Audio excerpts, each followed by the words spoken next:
르우벤 자손과 갓 자손과 요단강 동쪽에 정착한 므낫세의 반쪽 지파가 그들의 소유지로 돌아갔다.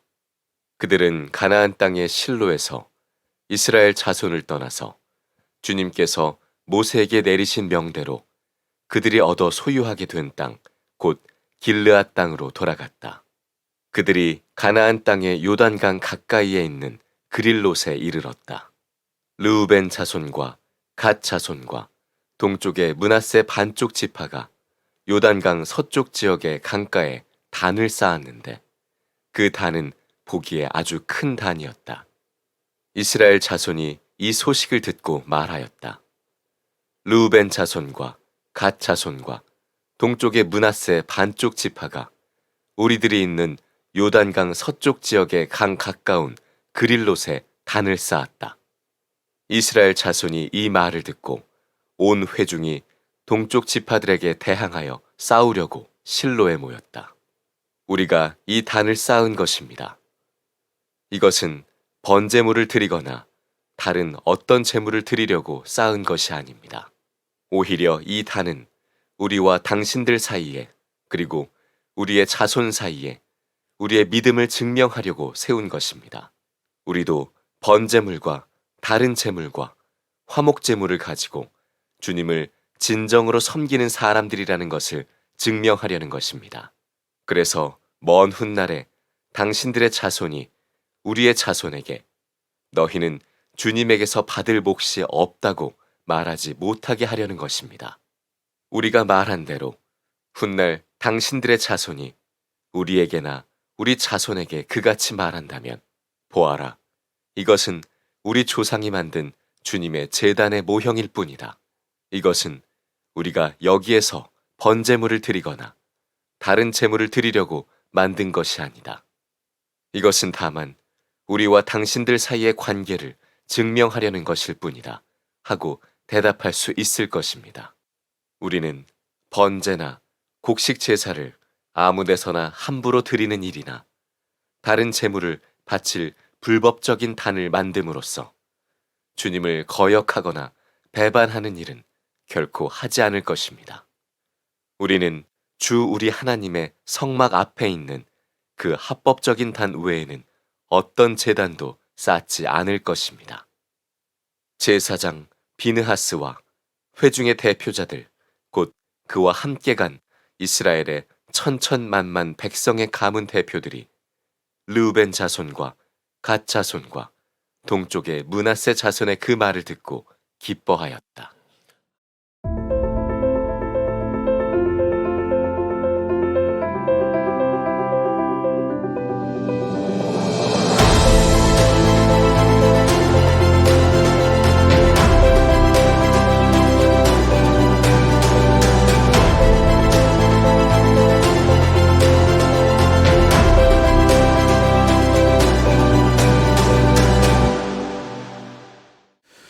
네, 오래오랜만에 여호수아 말씀을 우리 보게 되는데요. 3번 남았습니다. 오늘 포함해서 여호수아와 이스라엘 지파들이 전쟁을 다 마쳤습니다.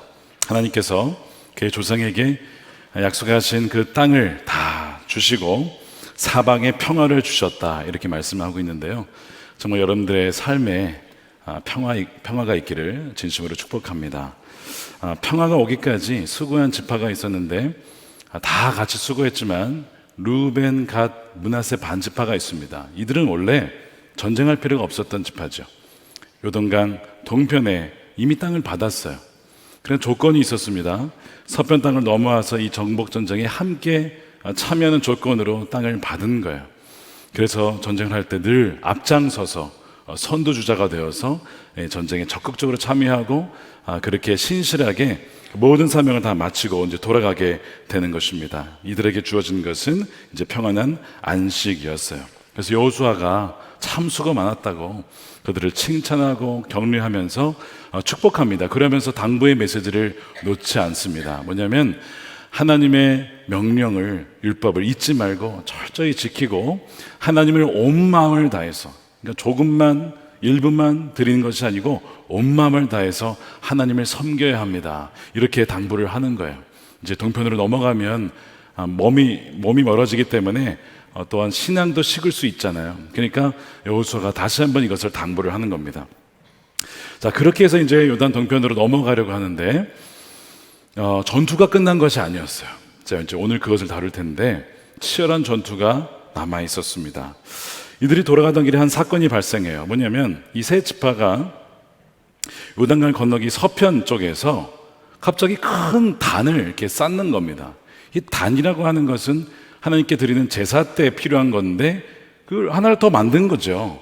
근데 이 소식을 들은 이 서편에 있었던 남아있던 이 지파들이 깜짝 놀랍니다. 그러면서 온 지파가 모여서 이 세 지파에 대항하려고 실로에 모이게 됩니다. 자, 분명히 방금 전까지만 해도 동역자였고 참 수고 많았다고 전우여 잘 가거라 막 이러면서 해놨다가 갑자기 이 단을 쌓은 것 때문에 전쟁을 하려고 하는 이 상황 여러분 이해하시겠습니까? 잘 이해가 안 되실 거예요. 제가 설명을 드릴 겁니다. 자, 한번 보세요. 공동체가 하나 되었다가 하루아침에 무너질 수 있어요.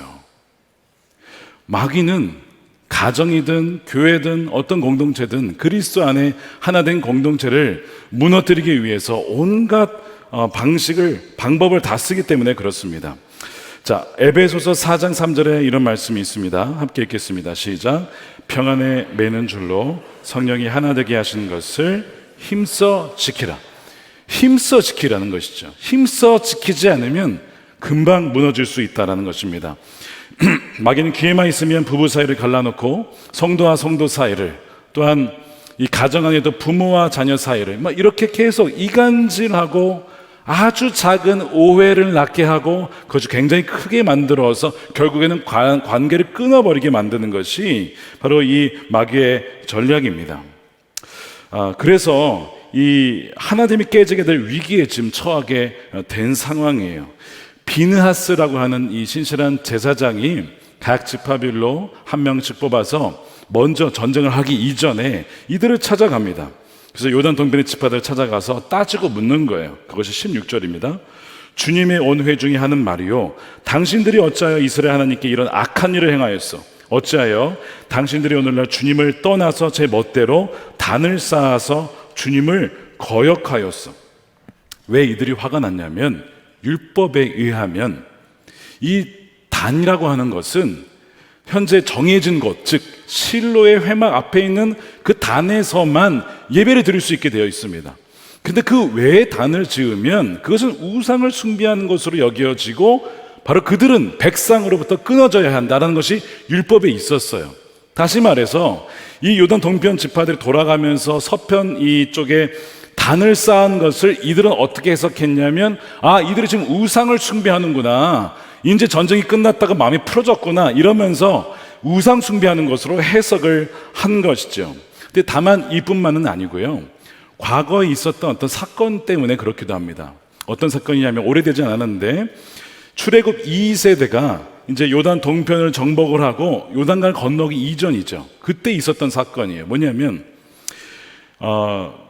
그 2세대 중에 남자들이 이 모압 여인들에게 유혹 넘어가면서 그들과 부정한 관계를 맺으면서 그뿐만 아니고 모압 여인들이 섬기는 모압의 신들, 특별히 바알 보올이라고 하는 우상에게 함께 절을 하는 그런 일이 벌어지게 됩니다. 그것이 17절에 나오죠. 우리가 바알 보올에서 지은 범죄 때문에 주님의 회중의 재앙이 내렸고 우리는 아직도 그 죄를 다 씻지 못하고 있어.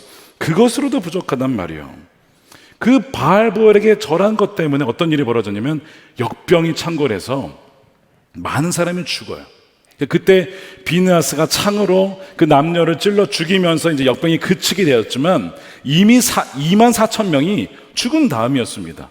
그러니까 지금 이들은 이런 상처와 트라우마가 있는 거예요. 바알 보올 사건 때문에 수많은 이들이 죽었는데 지금 이들이 또 우상 숭배하려는 거 아닌가? 더 큰 일이 벌어지기 이전에 우리가 이 일을 처리하자. 그래가지고 이렇게 모이게 된 것입니다. 또 하나는 가장 최근에 있었던 사건이에요. 아간의 범죄가 있었죠. 신날에서 난 너무나 아름다운 그 외투가 나도 입고 싶다 이거예요. 마음에 탐욕이 들었어요. 근데 분명히 하나님께 다 바치라고 했거든요. 자기가 가져서는 안 될 것인데 탐욕 때문에 취했다가 그의 온 가족이 죽게 되고 또한 그 아이성 전투에서 몇 명이 죽었어요? 36명이 죽었잖아요. 그러니까 지금 이 두 사건이 있었기 때문에 지금 이와 비슷한 사건이 또 벌어질까봐 이 서편에 있는 지파들은 굉장히 지금 염려하고 있는 것이죠. 그러나 사실 이 제사장 이 비느하스를 비롯해서 이 서편 지파들의 반응은 사실 필요한 것들이었습니다. 말씀드린 대로 공동체 안에, 믿음의 공동체 안에 세속성이 침투할 수 있기 때문에 소위 영적인 방역을 하는 거예요. 바이러스가 침투해서 많은 이들을 죽이면 어떡하냐, 하나님을 부인하면 어떡하냐, 하나님을 떠나면 어떡하냐, 하나님 마음을 식으면 어떡하냐. 그래서 이 비느하스는 그런 일이 있어서는 안 된다라고 하면서 노심초사하면서 지금 이런 일을 하고 있는 것이죠. 그러니까 그리고 두려움이 꼭 나쁜 것만은 아니라 굉장히 건설적인 두려움이 있어요. 우리가 음식을 먹을 때에도 이거 상한 거 아니야? 이렇게 보잖아요. 그러니까 이런 것들이 우리 몸을 지키고 공동체를 지키는 어떤 두려움이 있습니다. 그런 면에서 이 비느하스를 비롯한 이 사람들은 어떤 공동체의 건강성과 순수함을 지키기 위한 노력을 하고 있는 거죠. 너무 귀한 거예요. 교회에도 그런 분들이 있지 않습니까? 우리 가정을 지키기 위해, 또 속회를 지키기 위해, 우리 어떤 팀 사역을 지키기 위해, 교회를 지키기, 참 많은 그 걱정, 근심을 다 본인들이 지고 그렇게 하시는 분들이 있어요. 있단 말이에요. 그런 분들이 다 모든 자기 걱정은 다 자기가 지고 있어요. 근데 그게 왜 그러냐면 이런 일이 벌어질까 봐 하는 거예요. 그런데 아무리 누군가가 옳다고 해도요, 이게 맞잖아 라고 하면서 옳음을 주장하다가 공동체가 분열이 된다면 거기서 멈춰야 됩니다. 그러니까 옳고 그름, 어떤 거짓과 진리, 정말 하나님의 신실함과 성실하지 못함, 이런 것들을 분별하는 것이 너무 중요하고 그것이 교회의 건강을 지키는 것이기도 하지만 한편으로 그 옳고 그름 때문에 교회는 완전히 갈라질 수 있습니다. 그게 양날의 검이에요. 옳고 그름은 건강하기도 하지만 그 칼 같은 거예요. 사람을 죽일 수도 있고요, 메스로 사람을 살릴 수도 있는 겁니다. 근데 이 옳고 그름을 인하여서 공동체가 갈라지고 분열이 되고 있다면 이건 지금 내가 칼을 휘두르고 있는 거구나 라고 알고 거기서 스탑을 해야 된다는 겁니다. 왜냐하면 성령의 열매와 대비되는 육신의 열매들이 있어요. 그 육신의 열매들의 주된 열매가 뭐냐면 다 분열과 관련되어 있습니다. 갈라디아서 5장 20절 말씀 우리 함께 읽어보겠습니다. 시작. 시기와 분냄과 분쟁과 분열과 파단과. 자, 이 자막을 잘 보세요. 저기에 지금 보시면 무려 7가지 정도가 다 뭐와 관련되어 있습니까? 갈라지고 원수 맺고 싸우고 분내고 분쟁하고, 이런 속성들은 육신의 열매, 즉 성령이 그의 안에 거하지 않는 자의 대표적인 특성이라는 거예요. 그러니까 우리가 한번 돌아보세요. 나는 화합하게 하는 사람이냐, 아니면 나는 갈라놓게 하는 사람이냐. 그 왜 갈라놓게 하느냐? 내 안에 성령이 계시지 않아서 그럴 수 있다는 겁니다. 믿지 않는 이들은 더더욱 그럴 수 있어요. 내가 믿는다고는 하지만 나는 왜 이렇게 갈라놓는 데 은사가 있을까? 이거 은사 아닙니다. 그거 육신의 열매, 육신의 열매. 이 공동체를 분열시키는 건 좀 심각한 죄거든요. 고린도전서에 보면 하나님의 성전을 파괴하지 말라라는 말씀이 나옵니다. 자, 3장 17절에요. 누구든지 하나님의 성전을 파괴하면 하나님께서도 그 사람을 멸하실 것입니다 라고 해요. 근데 여기서 이 성전은 이 건물 예배당을 말하는 게 아니고요, 하나님의 사람들을 말해요. 그러니까 너희가 하나님의 성전입니다라고 해서 사람들인데, 그럼 사람들을 파괴한다, 이게 무슨 말일까요? 사람들을 분열시키는 거예요. 파당을 짓는 겁니다. 원수 맺는 겁니다. 누군가가 이런 일을 주도하게 되면 그것이 성전을 파괴하는 것인데, 그러면 하나님이 어떻게 하신다고요? 그 사람을 멸하신다니까요. 여러분, 이것을 가벼이 듣지 마시기 바랍니다. 왜 하나님께서 이렇게까지 말씀을 하실까? 주의 몸된 공동체를 하나 되게 하고 그걸 지키는 것이 하나님께서 너무나 기뻐하시는 일인데, 그걸 분열시키는 것은 그 마귀의 일이라는 것이죠. 자, 왜 이런 어떤 분열이 일어날까요? 그 이유가 여러 가지가 있지만 이 고린도전서에 의하면 자신의 지혜가 옳다라고 계속 고집하기 때문에 그래요. 그 다음 구절에 이렇게 지적을 합니다. 18절이에요. 여러분 가운데 누구든지 이 세상에서 지혜 있는 사람이라고 스스로 생각하거든 정말로 지혜 있는 사람이 되기 위해 어리석은 사람이 되어야 합니다. 여러분, 이 말씀이 무슨 말인지 이해하시겠습니까? 스스로 지혜 있다라고 여기는 그 사람, 내 말이 다 맞아, 넌 틀렸어, 이것이 공동체를 무너뜨려요. 그러니까 겸손이 아니라 내가 다 알아, 나만이 오라 라고 하는 그 자만심이 공동체를 무너뜨리는 겁니다. 자, 이것을 그대로 이 서편 이스라엘이 지금 이제 칼을 들고 나온 이 백성들에게 한번 적용을 해봅시다. 지금 서편에 있는 지파들의 이 상황은 이해가 되죠. 아, 과거에 그런 사건이 있었는데 또 이렇게 돼도 우리 죽는 거 아니야? 충분히 이해해야 됩니다, 이분들의 걱정을. 그런데 이들이 지금 칼을 들고 전쟁을 불사할 만큼 그렇게 한 그 판단이 과연 옳았냐 하는 겁니다. 이들은요, 확신하고 있어요. 아, 단을 쌓았어, 우상숭배하는 거네, 뭐 보나 마나지, 척 보면 알지, 야, 다 쓸어버리자, 이렇게 되는 거거든요. 그런데 이들은 틀렸습니다. 오판이고 완전한 오해였던 거예요. 이들이 단을 세운 것은, 요단 이 동편 세 지파들이 단을 세운 것은 우상 숭배를 위한 것이 아니었어요. 주님을 반역하려는 것도 아니었습니다. 그럼에도 불구하고 지금 이 서편의 사람들은 그냥 그걸 딱 보고 아, 우상 숭배라고 확신한 것이죠. 그러니까 우리가 확신할 때에 두려워할 수 있어야 돼요. 여러분, 어떻게 사람이 확신할 수 있을까요? 그러니까 이들은 너무나 확신해서 누구를, 형제를 죽이려고 하는 거예요. 대항하려 싸우려고 하는 것이거든요. 지혜롭지 못한 것입니다. 그러니까 우리가 가정이나 공동체나 관계 속에서 어떤 실수를 하냐면 섣부른 판단을 내립니다. 신속한 결론을 내려요. 아, 이거 보니까 이런 거구나. 섣부른 판단, 신속한 결론이 여러분 굉장히 이 관계를 힘들게 만듭니다. 자신의 지혜와 판단을 지나치게 확신하는 거거든요. 그래서 성경은 지혜 있는 사람이 되기 위해서는 어리석은 사람이 되어야 한다, 이런 얘기를 하는데, 이건 무슨 얘기냐면 그래야만 하나님의 지혜를 찾기 때문에 그래요. 내가 지혜롭다고 여기는 사람은요, 하나님 지혜 구하지 않습니다. 하나님께 기도하지 않아요. 하나님께 나아가지 않습니다. 못하러 나가요, 내가 다 알고 있는데. 근데 어리석다, 나는 잘 모릅니다, 나는 주님께서 인도하시면 안 됩니다 라고 하는 사람은 후히 주시고 꾸짖지 아니하시는 하나님께 지혜를 구하죠. 그래서 솔로몬이 지혜를 받은 거잖아요. 하나님, 제가 이 백성들을 섬기기에 너무나 부족합니다. 저는 어떻게 판결해야 할지 모르겠습니다. 어리석다는 거예요. 그러니까 하나님이 지혜를 주어주셨어요.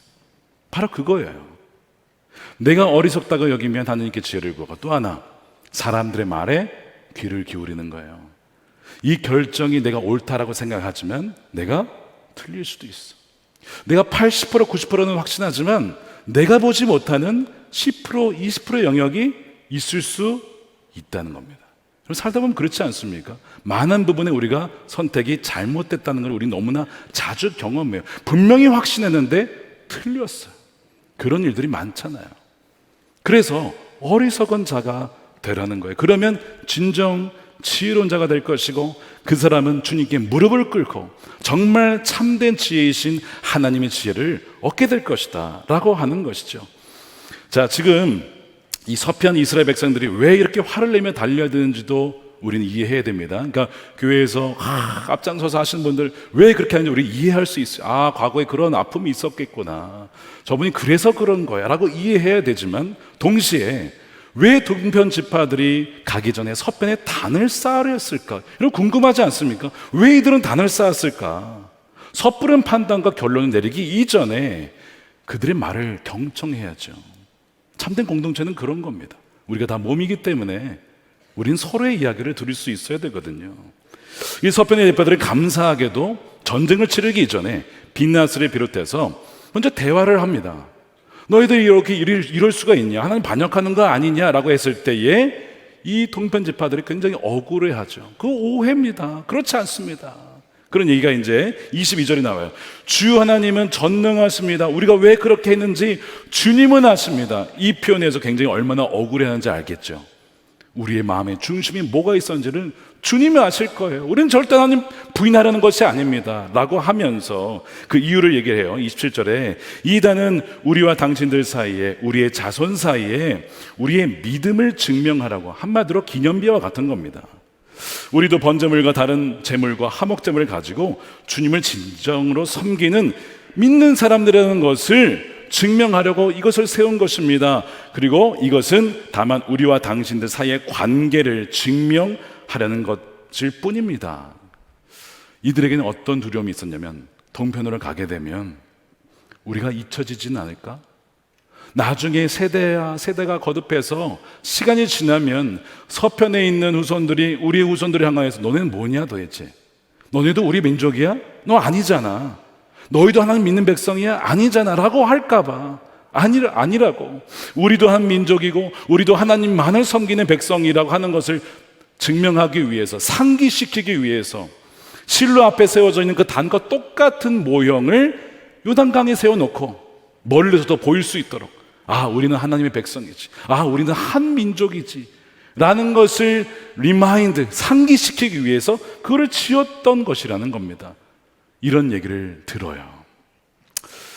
그러니까 사실 이분들도, 이 동편 지파들도 사실 오해할 만한 행동을 하긴 한 거예요. 그러려고 했으면 떠날 때, 자, 놀라지 마십시오, 우리가 갈 때 기념비 하나 세울 건데 모형일 뿐입니다, 결코 단이 아닙니다 라고 했으면 이런 일이 없었겠죠. 근데 뭐 급해서 그랬는지, 이제 가라고 하니까 신나서, 그동안 고향도 못 갔으니까 막 가서 그랬는지 모르겠지만 서로 소통하지 못한 채 갔다가 오해가 오해를 낳게 되어지고 전쟁 직전까지 가게 되어지는. 근데 감사하게도 지혜 있는 자들을 통해서 대화하게 하고 소통하게 해서 오해를 풀게 되어서 정말 동족 상전의 비극은 막을 수가 있었던 것이죠. 이 평화를 위한 중재자가 된 거예요. 이들이 전쟁으로, 무기로 해결하는 것이 아니라 진정 평화를 이루는 하나님의 대사 역할을 한 것입니다. 하나님이 누구를 나의 자녀라고 부르실까요? 물론 예수님을 믿는 자들을 말하겠지만 산상수훈에 이렇게 되어 있습니다. 마태복음 5장 9절을 함께 읽어볼게요. 시작. 평화를 이루는 사람은 복이 있다. 하나님이 그들을 자기의 자녀라고 부르실 것이다. 그러니까 하나님의 자녀, 그리고 하나님의 자녀라고 부르신 특징은 분열케 하는 자가 아니고, 관계를 쉽게 끊어버리는 자가 아니고, 계속해서 어우르고 다독이고 오해를 풀어주고 중재하여 하나님과 사람 사이를, 또한 사람과 사람 사이를 연결시키는 피스메이커가 되는 거죠. 그들이 나의 자녀다라고 주님이 말씀하셨잖아요. 그러니까 우리가 외부에서 싸우는 전투 치열하지만 어쩌면 더 치열한 전투는 이 하나됨을 지키는 거예요. 왜냐하면 마귀는 계속해서 우리를 갈라놓으려 하기 때문에 그래요. 사소한 오해, 이간질. 그래서 형제와 형제 사이를, 자매와 자매 사이를 얼마나 갈갈이 갈라놓는지 모릅니다. 주님이 얼마나 마음 아파하시겠어요. 그러니까 마귀는요, 어지간해서는 우리와 직접 싸우려 하지 않습니다. 여러분 이거 아셔야 돼요. 마귀는 어지간해 우리를 안 싸웁니다. 마귀가 어떻게 하냐면, 마귀는 우리끼리 싸우게 만들어요. 그러면 되거든요. 자기가 나설 필요가 없어요. 우리끼리 서로 다 치고받고 싸우는데 자기가 나설 것이 뭐가 있겠어요. 자중질환이죠. 같은 편끼리 싸워서 자멸하게 만드는 것이 마귀가 즐겨 쓰는 방법이에요. 부부끼리, 부모와 자녀, 가정, 직장 동료, 속회원들끼리, 목회자끼리. 이것이 마귀의 방법입니다. 그래서 미국 역사를 보면요, 이 영국으로부터 독립하기 위해서 치열한 독립전쟁을 치른단 말이에요. 그래서 막 그때는 막 그냥 미국 사람 다 단결이 됐죠. 막 외부에 적이 있으니까. 그래서 독립을 했어요. 100년이 안 가서 무슨 일이 벌어져요? 남북전쟁. 비교할 수 없이 수많은 사망자를 낳습니다. 남북전쟁. 인구의 몇 %가 줄었는지 몰라요. 여러분, 이 역사가 우리나라에도 있잖아요. 해방 이후에 한국전쟁, 서로에게 총부리를 겨누는 그 아픔, 마귀가 한 짓 아닙니까? 그렇게 해서 싸우게 하는 것이죠. 우리 교회가 아니라 우리 한국 교회에 수많은 교단들이 있어요. 셀 수가 없습니다. 너무 많은데요. 물론 신사참배 이후에 정말 그 신앙을 지키기 위해서 우리는 신사참배하지 않았습니다라고 해서 나온 교단도 있어요. 그렇게 해서 순수하게 지키고자 하는 의도로 나온 것도 있고요. 종교개혁을 통해서 로마 카톨릭에서 나온 그런 것도 있죠. 감리교는 어떻습니까? 성공회에서 나와가지고 이 부흥, 갱신 운동을 펼쳤잖아요. 그런 긍정적인 어떤 부분들도 분명히 있습니다. 그런데 그 외에 지방의 차이로, 어떤 뭐 자신의 개인적인 신학적인 차이로, 어떤 성향의 차이로, 정치적인 차이로 다 갈라져서 개신교회는 공교회성을 많이 잃어버렸어요. 권위가 없어요. 많이 잃어버렸습니다.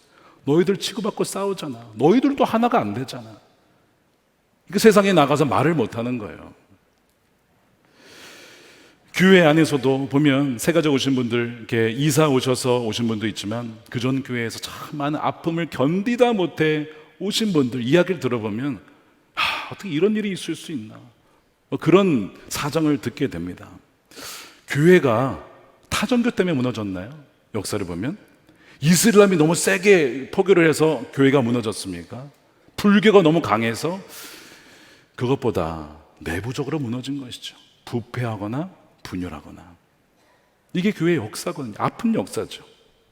가정도 보면 세미나를 해보니까 어찌나 부부 사이에 그 보이지 않는 담이 있든지, 분명 결혼할 때는 없었는데 살다 보니 미안할 때 미안하다 말도 못하고, 고마운 것을 고맙다라고 말도 안 하고, 사랑한다는 표현도 안 하고, 이게 막 쌓이고 오해가 쌓여서 어찌나 이 담이 높아졌는지 나중에는 남이 되어버린, 그렇게 가정이 갈라지면요, 그럼 다음 세대도 문제가 되는 거 아닙니까? 마귀가 다음 세대 공격하는 것이 아니라 가정을 건드리고 무너뜨려서 다음 세대를 무너뜨리는 거예요. 그러니까 이런 것들을 볼 때 우리가 하나됨을 지킨다는 것이 이게 얼마나 중요한지 몰라요. 이게 여호수아를 읽어보면 이제 가나안 족속과의 전투가 대부분이긴 하지만 오늘 말씀해 보세요. 우리 내부에서 하나됨을 지키는 이 전투가 얼마나 중요한지. 이거 죽으면 이거 무너지면 끝나는 거 아닙니까? 그러니까 마귀는 마지막까지도 분명히 평화를 주셨다라고 했지만 방심할 틈에 내부적으로 무너지도록 오해를 만들잖아요. 그럼 항상 우리는 깨어 있어야 돼요. 하나님의 계획은 뭐냐면 에베소 1장 10절에 하나님의 계획은 때가 차면 하늘과 땅에 있는 모든 것을 그리스도 안에서 그분을 머리로 하여 통일시키는 것입니다. 이것은 종교통합이 아니에요. 진리와 비진리는 함께 갈 수 없고 구원은 오직 예수 그리스도에게만 있죠. 그는 우리가 타협할 수 없는 진리입니다. 그런데 그리스도 안에라는 조건 안에서 정말 주님을 믿고 주님 안에 거하는 자들은 여러 가지 차이가 있어도 하나 되게 하는 것이 하나님의 뜻이라는 거예요. 반대로 마귀의 계획은 나누고 쪼개고 분리시키고, 이것이 마귀의 계획입니다. 예수님의 기도 기억나시죠? 제자들이 서로 막 누가 크네 누가 작으네 너보다 내가 낫네 이럴 때에 어떻게 기도하셨습니까? 요한복음 17장에 그들도 하나가 되어서 우리 안에 있게 해주십시오. 그들도 하나가 되게 하라는 것입니다. 또한 그들이 완전히 하나가 되게 하라는 것입니다. 눈물을 흘리며 피땀을 흘리며 예수님이 기도하셨다고요. 제자들이 너무 싸우니까. 지금도 우리를 보면서 예수님이 그렇게 눈물로 기도하고 있지는 않을까요? 우리의 가정의 모습을 보면서 그렇게 눈물로 중보하고 계시지는 않겠습니까? 어떻게 우리가 하나가 될 수 있는가? 우리는 하나 되게 할 수 없어요. 근데 에베소 4장 3절에 보니까 성령이 하나 되게 하시더라고요. 성령이 하나 되게 하셨더라고요. 우리의 역할은 뭐냐면 그것을 힘써 지키는 거예요. 힘써 지킨다는 것입니다. 여러분 대충 되는 게 아닙니다. 이것은 관심을 가지고 생활의 주된 우선순위가 되어야 이걸 지킬 수가 있는 거예요. 가정을 지키고 교회 하나됨을 지키는 것입니다. 그런데 그 앞절에 하나됨을 지키기 위한 세 가지 중요한 자세가 있다. 이거는 성령의 열매면서 예수님의 성품인데 뭐냐면 에베소 4장 2절에 모든 겸손과 온유로 하고 오래 참음으로 사랑 가운데 용납하라. 겸손과 온유와 오래 참음을 말하고 있어요. 여러분 겸손은 자신의 재능이나 힘을 높게 보지 않고 낮게 보는 것입니다. 그래서 내가 항상 틀릴 수 있다라고 여기는 거예요. 저도 담임자지만 제가 틀릴 수 있다는 여지를 남겨둡니다. 그래서 동역자들의 이야기도 듣고 장로님들의 이야기도 듣고 내가 틀릴 수 있다. 여러분 그게 겸손의 마음이거든요. 그러니까 이 서편 지파들에게 겸손이 있었다면 쉽게 칼을 들었을까요? 우리가 오판했을지도 몰라. 우리가 오해하고 있는 것일지도 몰라. 그들이 그럴 리가 없잖아. 겸손의 마음이 있으면 섣부른 판단을 하지 않습니다. 근데 여기에 모든 겸손이라고 되어 있어요. 그는 단지 주일만이 아니라 평일에도, 단지 교회만이 아니라 집에서도, 가정에서도, 직장에서도 누구를 만나든지 모든 겸손으로 하라. 여러분, 이것이 있으면 대부분의 분열의 뿌리는요, 씨앗은 다 그냥 제거가 됩니다. 근데 우리가 겸손하지 못하고, 아까 뭐예요? 자만해서 내가 옳다 이거예요. 그걸 주장하게 되면 결국 싸우게 되는 것이죠. 온유는 타인을 거칠게 대하지 않는 거예요. 타인을 대할 때에 힘과 폭력을 배제하고 그 사람의 마음의 깊은 곳까지 헤아리고 공감하고 긍휼히 여기는 자세입니다. 그래서 온유한 자는 하나님께서 모든 것을 다스리고 계시기 때문에, 그분을 신뢰하기 때문에 섣불리 화를 내거나 그렇지 않아요.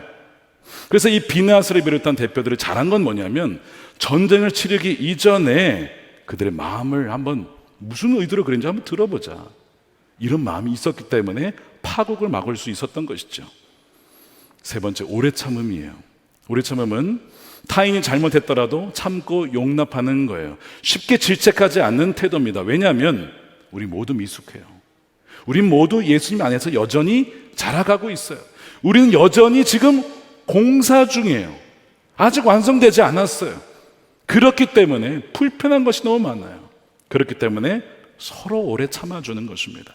빌리 그레함 목사님 돌아가셨지만 그 사모님이신 루스 그레함 사모님께 어떤 분이 이런 질문을 했대요. 목사님과 살면서 이혼을 해야겠다고 결심한 적 없었습니까? 그랬더니 사모님이 그러시더래요. 자기는 이혼을 생각해 본 적이 없대요. 그런데 죽이고 싶은 적은 있었대요. 이게 뭐 집에 들어와야지 말이지, 그냥 맨날 전도여행 간다고 그냥 나라도 있으니까 뭐 남편의 역할을 하나, 뭐 아버지 역할을 하나, 막 이놈을 죽이려. 그때마다 참고 주의 나라를 위해 사는 거니까 남편 대신에 베개에 껴안고 자고 숱한 세월을 그렇게 하셨대요. 근데 이 사모님의 이 묘비에 이렇게 적혀 있다는 겁니다. 공사 끝, 그동안의 인내에 감사드립니다. 나 때문에 불편한 사람들이 얼마나 많았겠습니까? 나의 오만함과 자만함과 나의 이런 태도나 표정, 뭐 여러 가지 행동 때문에 얼마나 많은 사람이 마치 공사 중에 있으면 돌아가야 되고 불편하잖아요. 이제 끝났다 이거야. 이제는 주님 안에 안겼기 때문에 이제는 참아주셔서 감사합니다. 돌아보면요, 주님이 우리를 얼마나 참으셨습니까? 주님이 만약에 인내하지 않으시고 참지 않으셨으면, 자 이제 오늘 숨 그만 쉬자 이제 이렇게 했으면 우리는 벌써 죽었을 거예요. 그런데 참아주시고 기다려주시고, 마치 아기가 막 우유 엎지르고 막 난장판 만들어도 아기니까 참아주잖아요. 마치 우리를 그렇게 사랑으로 참아주시고 용납하셔서 그나마 사람이 되어가는 거거든요. 그러니까 그걸 생각하면 우리는 서로 오래 참아내야 돼요. 그는 우리 힘으로 할 수 없지만 어떻게 해요? 성령으로, 성령이 열매입니다. 그러면 우리는 겸손, 온유, 오래 참음으로 그렇게 오해를 풀어갈 수가 있어요. 제가 그 오해라고 했는데요, 하나 둘 셋 넷 다 오해. 오해가 줄어서 4해, 3해, 그 다음에 뭐예요? 2해. 죄송합니다. 제가 어제에서 이렇게 안 하려고 그랬는데 여러분들이 잘 기억하게 하기 위해서, 자, 오해가 겸손과 온유와 오래 참으면 뭐가 된다고요? 이해가 되는 거예요. 이해가 되면 이제 하나만 남아요. 화해를 하게 되는 거예요. 하나가 되는 거예요. 이 과정이 말이 쉽지는 않죠. 내 성령을 통해서는 가능하다. 그러면 우리는 정말 하나됨을 지켜나갈 수가 있는 것이죠. 주님의 계획은 뭐라고요? 그리스도 안에서 모든 것을 통일시키는 것이다. 완전히 하나가 되게 하는 거예요. 제가 이번에 일본에 우리 부부 수련회를 다녀왔어요. 목사님들, 사모님들과 함께. 거기 갔더니 한 선교사님이 참 쉽지 않은 그 선교주에서 혹시 임재를 바꾸고 싶은 마음이 들진 않았냐 했더니 자기는 한 번도 그런 적이 없대. 어떻게 그럴 수 있냐 했더니 내가 실실해서가 아니라 나와 함께 있는 형제교회 목사님들이 계시니까 서로 기도해주고 격려해주고 도와주고, 그러니까 떠날 마음이 전혀 들지 않는다는 거예요. 와, 이것이 얼마나 큰 힘입니까? 요코하마 영광교회 우리 선교사님과 대화를 하다가 우리 교회 초기에 있었던 에피소드가 하나 있었어요. 이분들은 이제 원래 선남목적교회 재탄하기 전에 그 전에 교회에서 파송을 받은 분들이에요. 근데 교회가 어려움을 겪고 나서 담임자가 바뀌고 나서 그 시기에 잠깐 관계가 끊겼던 아마 시절이 있었던 것 같습니다. 그러니까 이분들이 생각하기에 이런 생각을 한 거예요. 아, 담임자가 바뀌어서 관계가 끊겼나 보다. 왜냐하면 이런 경우가 많이 있어요. 담임자가 바뀌면 선교사님들을 지원을 다 끊고 새롭게 하는, 그러니까 끊겨진 선교사님들에 대한 어떤 아픔이 있잖아요. 아, 우리도 그런가 보다라고 생각을 했던 시절이 있었다고 합니다. 근데 다 오해였어요. 사실 이런 오해와 이런 걱정이 누구의 걱정이냐면 요단 동편에 있었던 이들의 걱정이거든요. 우리가 넘어가게 되면 우리를 잊지 않을까? 우리를 하나님의 백성으로 여겨주지 않지는 않을까? 너희도 하나님 백성이냐라고 나중에 다음 세대가 그럴까 봐. 그래서 단을 쌓은 거잖아요. 그러니까 보이지 않게 이분들의 마음에도 우리와 관계가 끊기지는 않을까라고 하는 그 마음이 있었던 것을 대하면서 알게 되었어요. 근데 나중에 이제 유기성 목사님이 우리에게 형제교회가 있다는 것을 알게 되셨고, 그 다음에 의도치 않게 관계가 좀 끊어져 있던 것을 다시 회복하면서 있었던 그 이야기를 들려주시는 거예요. 이번에 다시 담임자가 바뀌면서 저희가 간 것이 너무나 큰 힘이 되셨다고 해요. 아, 우리가 혼자가 아니고 이렇게 선남목적의 성도들이 함께 우리 교회와 일본 선교를 위해서 마음을 써주고 함께 한다는 것이 얼마나 큰 힘이 되는지 모른다고 감사해 하셨습니다. 첫날 이용규 선교사님 계시는 그 신주쿠 영광교회 가서 찬양하고 이제 예배를 드렸는데 목사님 나오셔서 그런 얘기를 하시는 거예요. 2006년에 예배당을 살 때 5억이 부족해서 어떡하나 하는데 그 당시에 우리 교회도 본당 완공을 하고 나서 빚을 어마어마하게 졌을 때 이 빚에다가 5억을 붙이나 이거나 그게 그거니까 그냥 5억 우리가 집시다 해가지고 빌려드렸잖아요. 빌려드리니까 갚아드렸잖아요. 그렇게 했을 때 결국에는 이제 교회를 사게 되고 신주쿠 영광교회도 쓰고 그로 인해서 형제교회가 생겨났거든요. 너무 감사하다고 하시는 거예요. 제가 듣고 아니라고, 우리가 감사해야 된다고. 그때 복을 받은 것은 우리가 엄청 복을 받았다고, 이 교회가 얼마나 복을 받았는지 모른다고. 돌아보니까 하나님께서 그 형제 관계를 끊지 않고 형제교회가 어려울 때 외면치 않고 그는 우리랑 상관없는 길이야 하지 않고 우리가 함께 짐을 지고 나갔던 그것을 주님이 참 기뻐하셨구나 하는 것을 제가 가서 알게 되었어요. 여러분, 하나됨을 지키는 것이 얼마나 주님이 기뻐하신 것인지 모릅니다. 여러분, 가정에서나 관계에서나 혹시 관계를 끊으려 하십니까? 그리스도 안에 있는 자인데 여러 가지 오해와 이런 것 때문에 혹시 관계를 끊으려 하십니까? 물론 믿지 않는 자와의 관계를 유지하는 건 어려워요. 쉽지 않습니다. 그러나 그리스도 안에 있는 자들을 주님은 통일시키려, 연합시키려 하십니다. 여러분, 잘 기도하셔야 돼요. 하나됨을 지키는 것은 주님이 너무나 기뻐하시는 것이고 하나님께서 놀라운 은혜를 베풀어 주시는 통로가 된다는 거예요. 저는 돌아오면서 우리가 이제 남이 아니라 정말 형제고 우리가 현해탄을 중심으로 떨어져 있지만 주연에서 하나 되어서 일부 선교를 단지 그분들에게 맡기는 것이 아니라 우리가 함께 동역하겠습니다. 함께 중보하겠습니다. 그렇게 기도하고 돌아왔습니다. 사랑하는 여러분, 하나님과 함께하는 비범한 여정에는 외적 전투만 있는 것이 아니라 하나됨을 힘써 지켜야 하는 더 치열한 전투가 있어요. 마귀는 가능하면 모든 관계를 끊어내려고 할 거예요.